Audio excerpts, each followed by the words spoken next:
Right, so good afternoon, everybody. I'm Chad Giesel, and I'm going to do my speech on same-sex marriage, or gay marriage.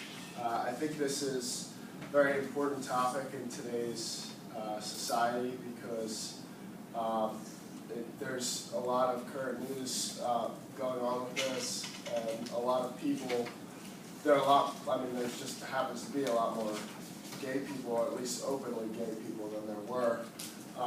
So that makes the topic a little more relevant than it used to be.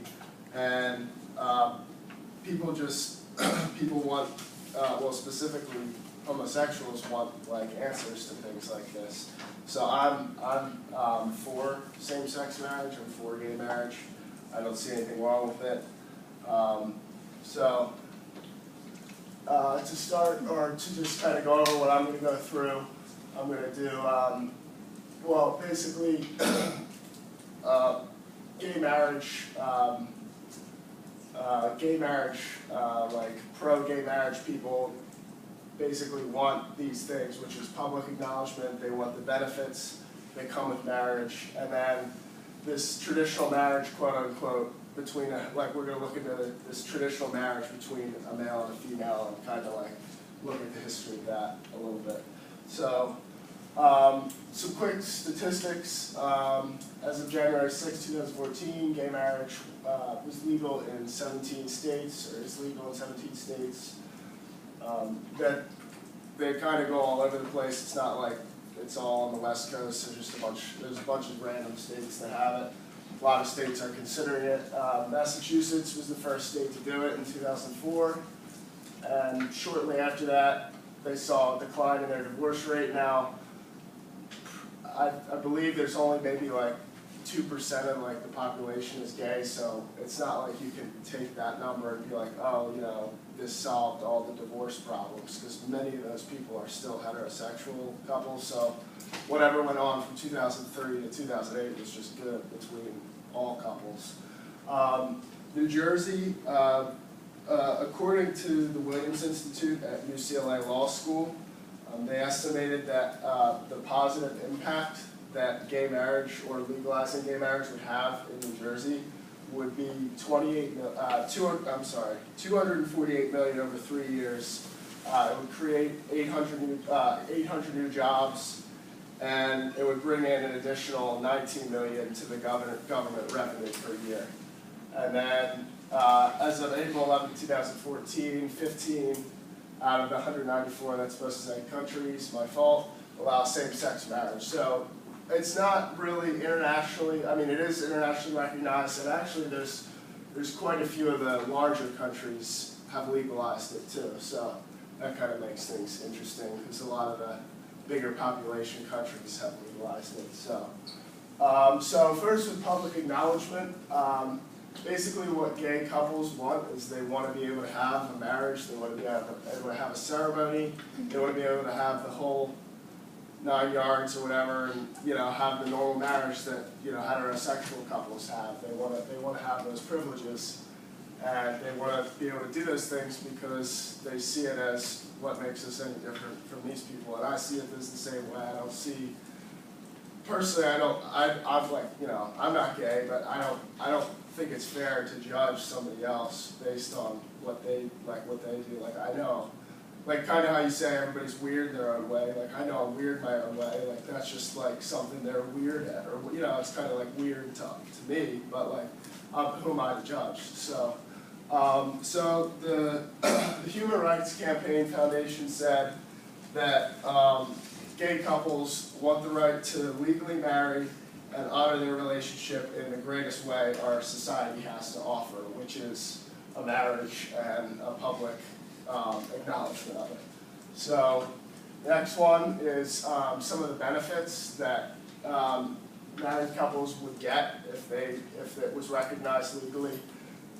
This is probably one of the biggest points that gay marriage advocates kind of go to, because this has like a huge effect on them. There's so many things when you get married. There's a lot of benefits you get, and so to remove gay couples from getting them just isn't necessarily fair. So some of these include hospital visitations during an illness, taxation, inheritance rights. This taxation one is a really important one. There's a lot of things that go on in a marriage with taxes that that can make a big difference if you're recognized as a legitimate married couple or not. So then inheritance rights, access to family health coverage, that's a big one. And then the protection in the event of a relationship ending, that's also a big one. In October 2nd, 2009, analysis by the New York Times estimated that same-sex couples denied marriage benefits will incur an additional $41,000 to $460,000 in expenses over a lifetime. So basically, they took like the lowest class, like I guess looked at the lower class gay couple advocates, and then the upper class ones, and they were able to see how much financially it impacted them, or they tried to estimate how much over a lifetime it would really impact them. And that, you know, $41,000 if you're a lower income person, that could be a lot, and then $460,000 if you're a higher income person. Regardless, that's a lot of money. So,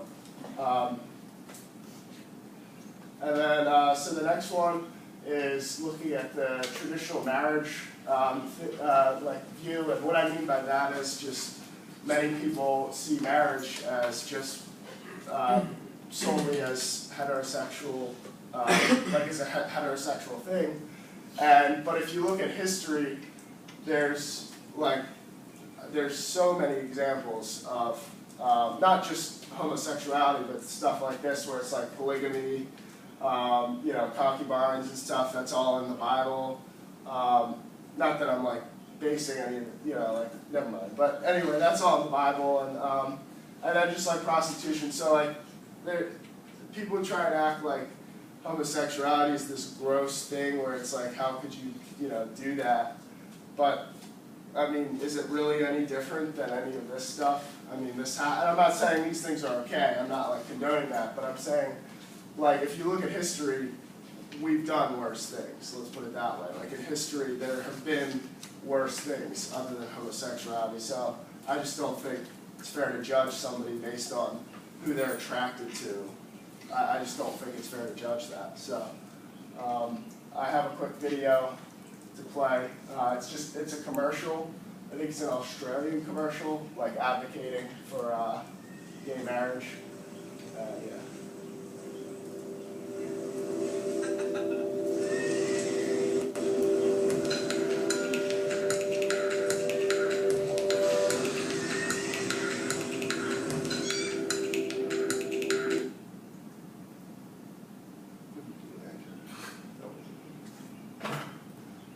Alright, well, regardless. Anyway, basically this video shows, it's a person with a camera, and they keep showing the person's partner, and they go through all the, it's a very cool video.